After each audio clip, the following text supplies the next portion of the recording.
Good afternoon, and welcome to the Middle East Forum's weekly podcast series. My name is Lauri Regan, and I'm going to be acting as the new host of MEF's weekly podcast. I want to thank you all for joining today and for your continued support of the important work that we do at the Middle East Forum. We couldn't do it without you, and we consider our supporters an integral part of our successes and our achievements. I'm happy to be joined this afternoon by MEF's Director of Policy Analysis, the always insightful and unbelievably prolific Michael Rubin. Michael also serves as a senior fellow at the American Enterprise Institute, where he specializes in Middle Eastern countries, particularly Iran and Turkey. And this afternoon, he's going to provide us with his thoughts on the status of the India, Middle East, Europe Economic Corridor, known as IMEC, now that a ceasefire with Hamas seems to be holding for now. Michael will speak for about 15 minutes, followed by a 15-minute question and answer session. So if you'd like to ask a question, please feel free to use the Q&A or chat function at the bottom of your screen to enter your submission, and we'll do our best to get to as many of your questions as possible. I did want to ask for your patience as we continue our transition to a new streaming platform. There may be a few glitches initially, so we thank you in advance for your understanding and patience. I also wanted to let you know that today's podcast is being recorded and will be available for future viewing. So please do share the link with those in your networks who would be interested in learning more on this important topic. Welcome, Michael, and thanks so much for joining us this afternoon. I hand the floor over to you. Thank you, Lauri. And again, I just want to reiterate how grateful I am as a Middle East Forum insider for everyone's support to our organization. I've been involved in many organizations over the years. I've never seen such a bare bones, efficient organization like the Middle East Forum. And so I benefit from this directly. It enables my work, and I just want to thank you one more time. What I'm going to be speaking about today is the India-Middle East Economic Corridor. And while that may not be in the headlines right now, it is behind the scenes one of the most important developments which we might see. And the United States at this point in time has the ability to put its fingers on the scale in order to determine how successful the outcome is.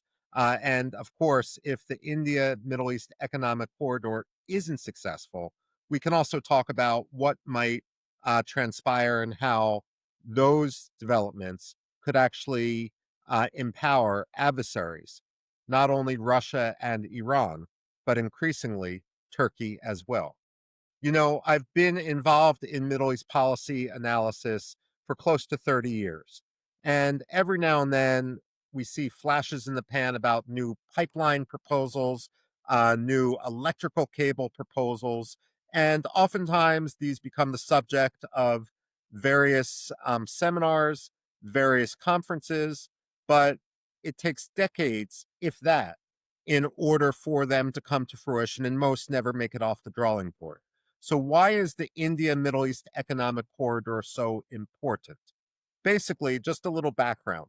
At the G20 summit in New Delhi back in September of 2023, the United States, Prime Minister Narendra Modi of India, Saudi Arabia, the United Arab Emirates, and Israel unveiled the scheme for a corridor that would go from India across the northern Indian Ocean by sea, bypassing Pakistan, bypassing Iran, and goods would be offloaded at Dubai in the United Arab Emirates, and then they would be transshipped by truck, by rail, through some sort of ground-based corridor across Saudi Arabia, across Jordan, to Haifa, and from Haifa, they would go out towards Europe.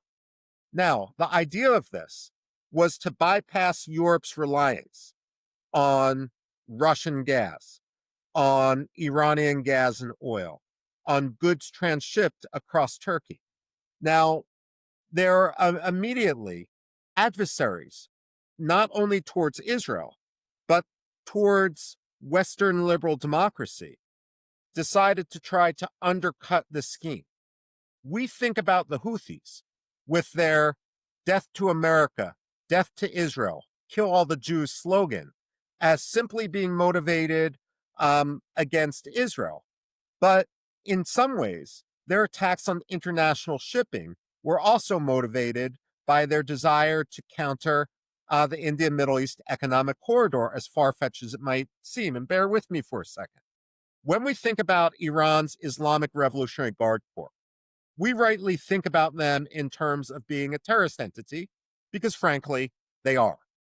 But in the Iranian context, they're also a economic superpower. They control 40% of Iran's economy. They control logistics across Iran. And of course, on the terrorist side of things, the Islamic Revolutionary Guard Corps are the Houthis in Yemen, their chief sponsors.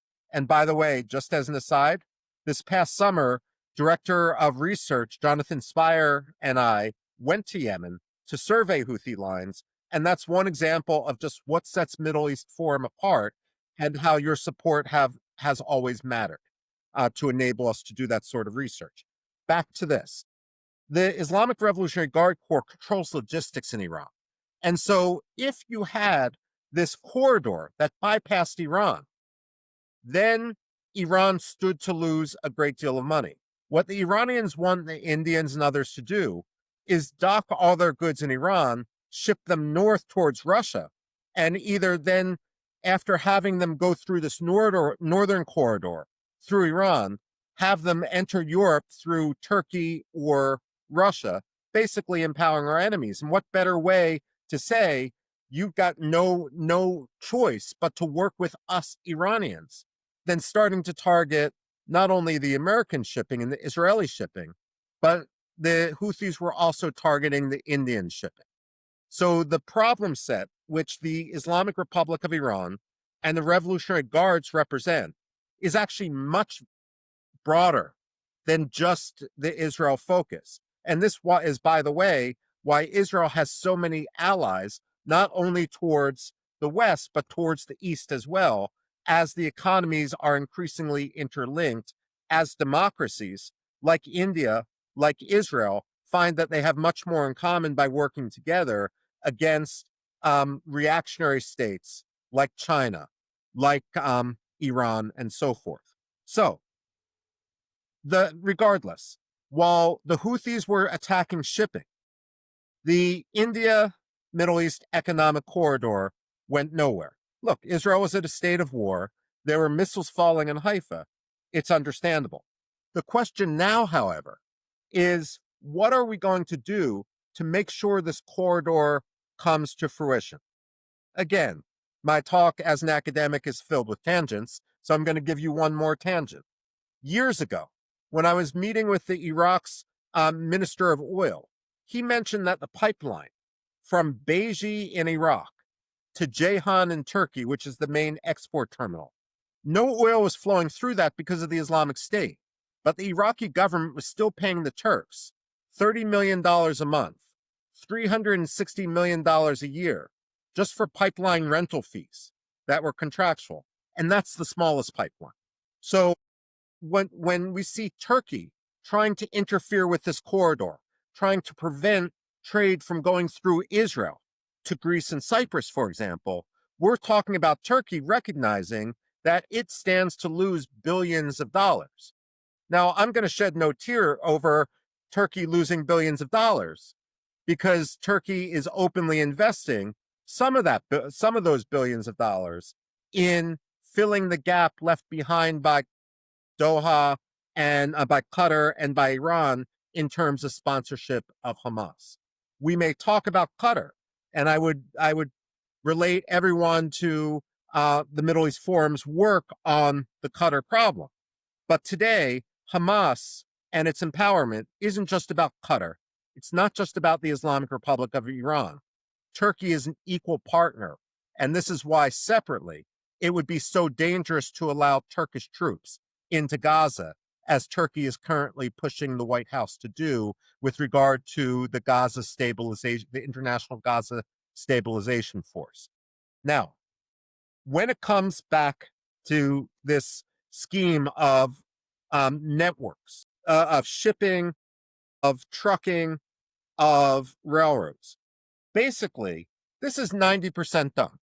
This is why it's not going to be one of those schemes that is like these various pipeline networks, which remain pie in the sky sort of schemes. Basically, what we're talking about now is everything is complete. between India and Israel. Haifa could use some upgrades at its ports. Jordan has to decide between trucking and rail. The truckers union has a say in that, unfortunately, but the goods are actually going to make it across to Haifa. The question is, where in Europe do they go?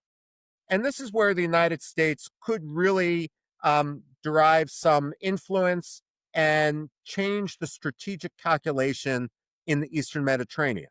There's lots of European ports out there. There's Marseille in France.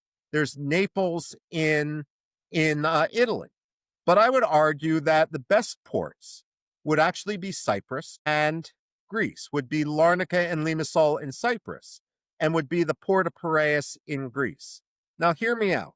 First of all, when we're talking about these linkages between Israel and Cyprus, between this trade between Haifa and the main Cypriot ports, the relationship between Israel and Cyprus is now on firm, solid ground. This is one of the legacies of Israeli Prime Minister Bibi Netanyahu when you had the first head of state visit between Cyprus and Israel back in 2011. It's mind-blowing to think the two countries are only about 100 miles apart, but they only had their leaders meet for the first time back in 2011, and now that's a regular occurrence. And behind the scenes, that's also something which the Middle East Forum has been directly involved in encouraging, in catalyzing, and in supporting some of these meetings. Well, here's the challenge in the Eastern Mediterranean. When I used to teach for the Navy, when I started doing it back in 2010, which wasn't that long ago, the Sixth Fleet area of operations, the Eastern Mediterranean, was just someplace we sailed through on the way to the Fifth Fleet area of operations. That's the Red Sea, that's the Persian Gulf, that's the Northern Indian Ocean. Well, now it's contested territory. You know, from the last administration, Hezbollah was trying to develop Lebanon's offshore gas fields. Israel and Cyprus already coordinate on gas, as does Egypt. Now, Turkey, because Cyprus has so much gas, is trying to contest the territorial waters. And Turkey's doing a lot of schemes, trying to violate international law and the common understanding to suggest, you know, we're not going to let Exxon, we're not going to let Chevron, we're not going to allow even American companies to drill for gas because we don't recognize this as Cyprus's or Greece's or Israel's territorial waters. If the United States says and gets behind the scheme to link Cyprus and Israel and Greece through its maritime waters, what we're basically doing is coming down on the side of international law and telling Turkey they can't cut off Greece, they can't cut off Israel, they can't prevent Israel and Greece and Cyprus from cooperating on gas, because that's really what's going on behind the scenes. We may be talking about transport corridors, but behind the scenes, we're talking about territorial waters and pushing back on Turkey's claims to something which, simply put, isn't theirs. And as Turkey becomes more and more a problem, it's essential that the United States nip this in the bud rather than play catch up down the line. Now, beyond this, China has its Belt and Road Initiative, basically its way of creating influence. By having the India-Middle East Economic Corridor, by transferring the port of Piraeus in Athens to being a pro-Western asset rather than a Chinese asset, we're actually helping American strategic posture, not only in the Eastern Mediterranean, but much more broadly. We're providing pushback on China and its ambitions to expand even more deeply into the Mediterranean, because believe me, they are there. So we're talking about having a coalition of the Abraham Accords in many ways and its allies against the reactionary coalition, which unfortunately Turkey, Doha, Qatar, and other countries, Somalia even, represent. So that is what is at stake right now. And my last point before we turn to questions is to say, you know, seldom can I say the stars actually align. But we have both in 2026 and 2027, we have both Greece and Cyprus taking the presidency of the European Union.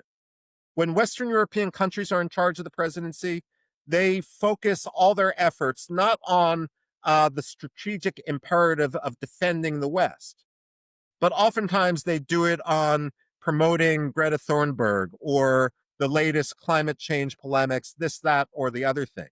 But because Greece has the largest commercial maritime fleet, because Cyprus is in the top 10, because they're going to be setting the agenda for the European Union, we really have the opportunity to work. If only the White House will have some attention and Secretary of State Marco Rubio will have some focus and show that we can walk and chew gum at the same time. But that's my 2 cents in 15 minutes, Lauri. Back to you. Thank you, Michael. That was really informative in 15 minutes. And I have a number of follow-up questions, but I do ask the audience if they have any, please place them in the chat and we'll get to yours. I will take the liberty of asking the first one, however, and I'm really happy that you brought up the Abraham Accords because that my first question sort of goes to that. I mean, it seems to me that in order for this to proceed, the Gulf nations need to separate Gaza and the war from the IMEC development and negotiations.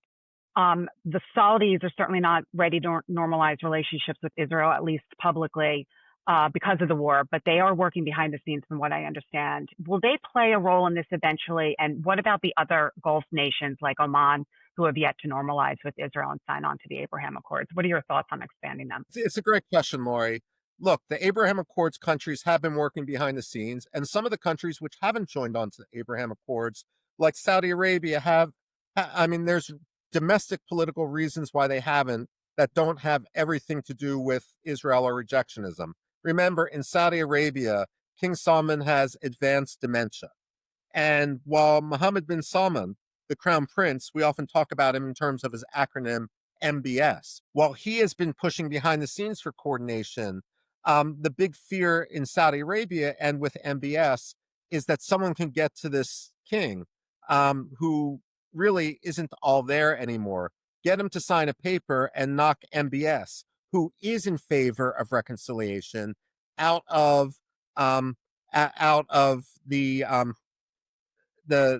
crown prince slot, the claim to the throne, and that would be an absolute disaster. So basically, even the Israelis want to go slow on Saudi Arabia. It's impolite to talk about the king's dementia, which is why you don't see many people do it in the open press. If the New York Times or Washington Post did it, they'd get their visas yanked. But the fact of the matter is, there is a reality, and the devil's often in the details. But the United Arab Emirates is working hand in glove or fist and glove. I'm getting my metaphors mixed.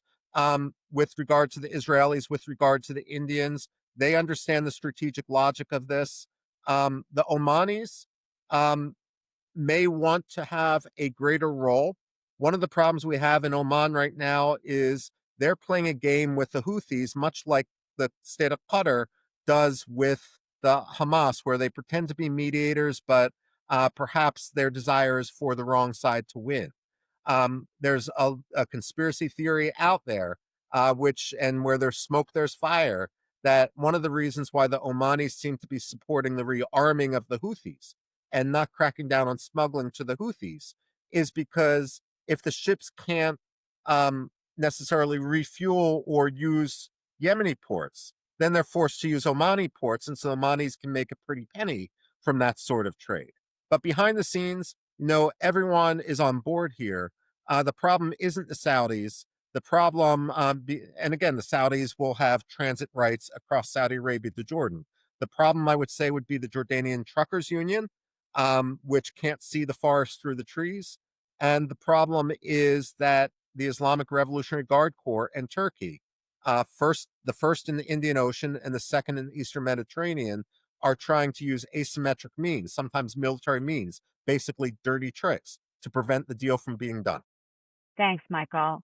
Mark Epstein asked if you could talk more about India's real interest in this plan. And I would just expand that and ask, if you think it's appropriate to discuss India's diplomatic relations with Israel and the Gulf nations versus with Iran, Russia, China. Okay.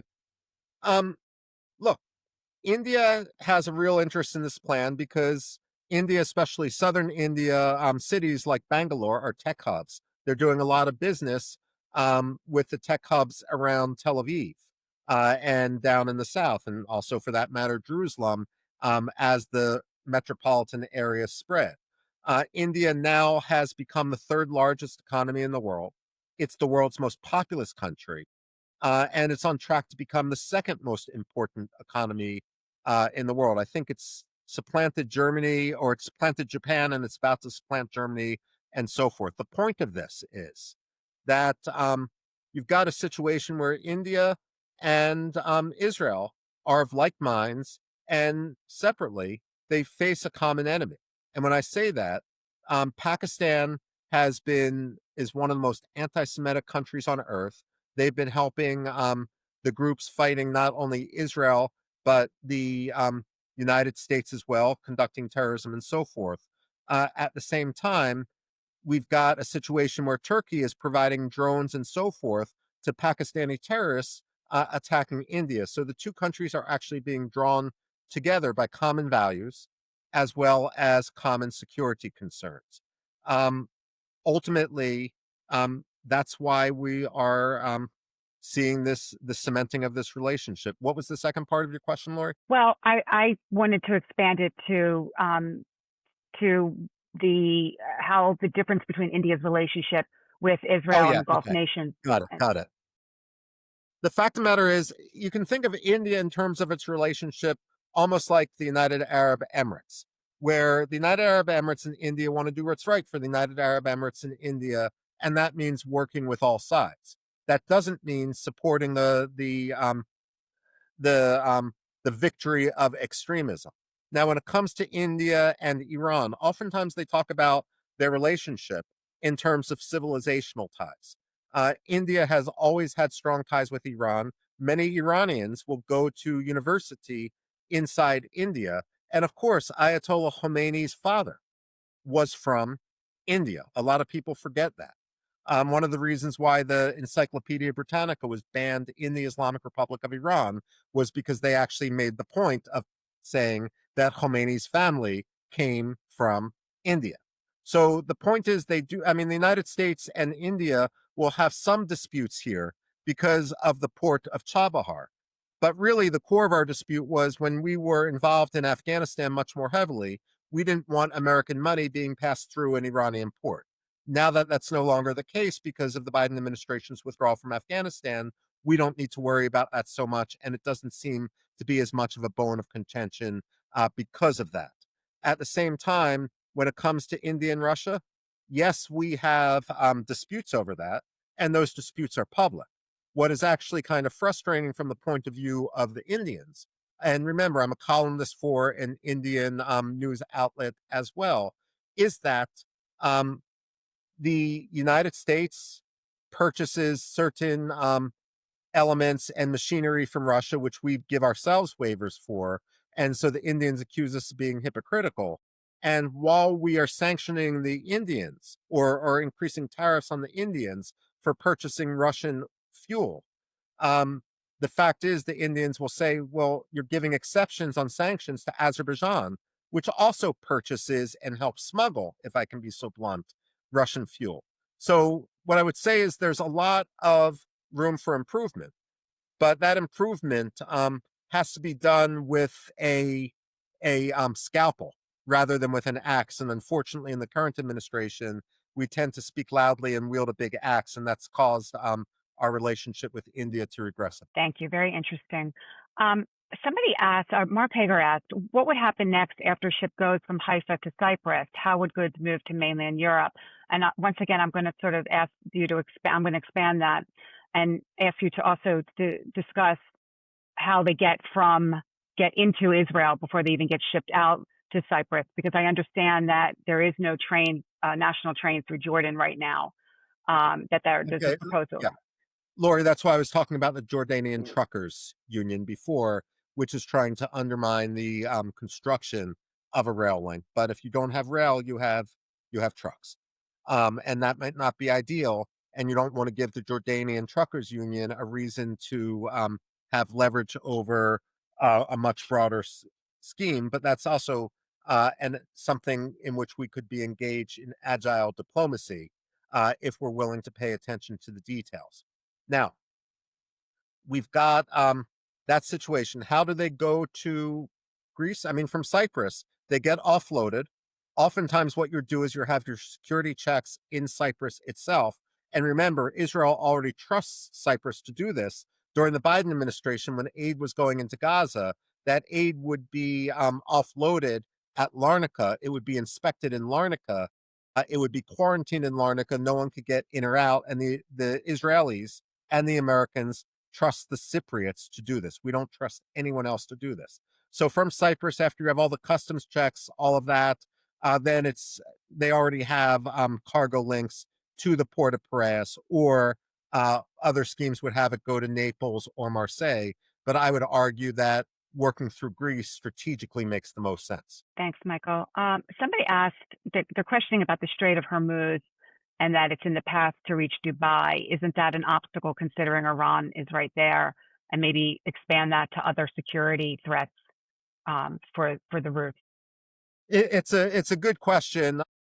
Dubai, of course, you do need to go through the Strait of Hormuz. There's another port out there in the United Arab Emirates called Khor which is on the outside in the Sea of Oman. And presumably you would have, I mean, Dubai is a larger port, but you would have not all the eggs in one basket. At the same time, if the alternative is going through the Bab al Mandab, which the Houthis have closed, or the Suez Canal, which, again, the Houthis have closed because traffic can't get through the Bab al Mandab, then ultimately you need to use the Strait of Hormuz. The advantage of the Strait of Hormuz, despite the Iranians' ability to interfere here and there, is the Iranians have to import refined gasoline, and because they don't have the refinery capability on their own. And that's not only to drive Iranian trucks and heat Iranian homes. They also inject the refined gasoline into the oil fields to create pressure. And I'm not an engineer on this, so you'd have to talk to someone more technical in order to be able to extract the oil upon which their economy survives. The long story short of this is that Iran, despite all their rhetoric, can't afford to close the Strait of Hormuz. And even if they tried militarily to do so, they would only be able to succeed for a day. And I would point out, and this is a vulnerability which was first pointed out by Ace Lyons, who was one of Jimmy Carter's admirals, although he wasn't a Jimmy Carter Democrat. He was much more a Ronald Reagan conservative, who pointed out because the Persian Gulf is extremely narrow and extremely shallow, and the shores are very rocky. Remember, the deepest point of the Persian Gulf is only 298 feet deep, and that's the deepest point. Oftentimes it's just 30, 40 feet deep. I mean, to give comparison, Michigan, the average depth of Lake Michigan is more than 300 feet deep. And so that the average depth is in Lake Michigan is deeper than the deepest point in the Persian Gulf. The point of this is that the Iranians need to load all their oil offshore in the deeper water. And so you have the Karg oil terminal, which accounts for 95% of Iran's fuel exports. If that were closed down, the Iranian economy would come crashing to a halt. And then someone asked about the proposed canal from Eilat northward up to the Mediterranean. Do you have any thoughts on a role that might play in this? Look, I think it's a valuable project. The problem from working through the Red Sea is, again, until you address the Houthi problem at the Bab al Mandab, you can't really get there. And so at this point in time, I would put that in the category of schemes. I have nothing against them, but I'm not sure whether in 10 years or 15 years we'd see any progress on the ground. And in the last few seconds we have, Michael, can you are you aware of how this is being financed? Is each country financing their own build out, or are American taxpayer dollars being used for this? Most of this would be just a coordination of effort with countries, perhaps utilizing international assistance through the World Bank, the International Monetary Fund, just working towards a common strategic vision with interoperability. And that's why I said at the beginning, it's already 90% complete. So we're really just talking about some diplomatic decisions at the end, which what will be, where will the official European hubs be? And I'm pushing for Cyprus and Greece for an American standpoint to push China out of the Eastern Mediterranean from a broader strategic standpoint to stop European dependence on Iran, Turkey, and Russia. And then from an Israeli standpoint, it's important to make sure that Turkey isn't ear dentist in its maritime claims. So unfortunately, we've run out of time, and I can't thank you enough, Michael. I always knew how smart you are, and we always learn from you. Is there? I follow your work at Middle East Forums Observer, the Dispatch, and on X. Where is that? Where people should follow you? Yeah, absolutely. At this point in time, if you haven't checked recently, we're updating the Middle East Forum webpage 2 or 3 times a day with the latest articles, the latest analysis. It's happening in real time. Greg Roman has put together quite a team, of which I'm only one cog.